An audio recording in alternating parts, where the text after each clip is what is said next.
प्रसिद्ध कराळे मास्तर शरद पवार यांच्या भेटीला पोहोचलेले आहेत। वर्धा लोकसभा मतदारसंघामधून कराळे मास्तर हे शरद पवारांच्या पक्षाकडून इच्छुक आहेत लढण्यासाठी असं कळतंय।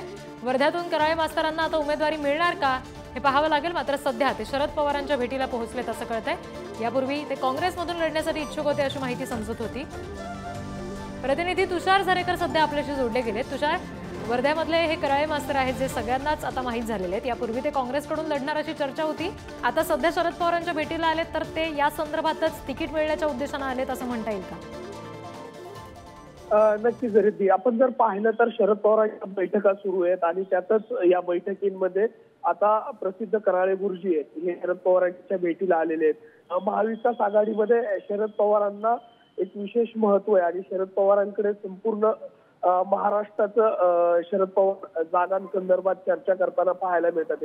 त्यामुळे अनेक इच्छुक खरं तर शरद पवारांना भेटतात। त्यातच आता वर्धा जागेसंदर्भात आता कराळे गुरुजी हे शरद पवारांना भेटायला आले। शरद पवारांची त्यांची बैठक सुरू झालेली आहे। नक्की काय यातून स्पष्ट होतं ते पाहणं महत्वाचं ठरणार आहे। मात्र गेल्या 3 दिवसांमध्ये अनेक भेटी होतात आणि त्या भेटींमधून ही जी भेट आहे ती महत्वाची मानली जाते, कारण कराळे गुरुजी हे काँग्रेसकडनं इच्छुक आहेत आणि ते वर्धा जागेसाठी इच्छुक आहे आणि काँग्रेस या जागेसाठी योग्य तो उमेदवार देण्याची चाचपणी करत आहे। त्यामुळे आजच्या भेटीकडे विशेष लक्ष लागल्याचं पाहायला मिळतंय रिद्धी। जी तुषार, धन्यवाद दिलेल्या माहितीसाठी।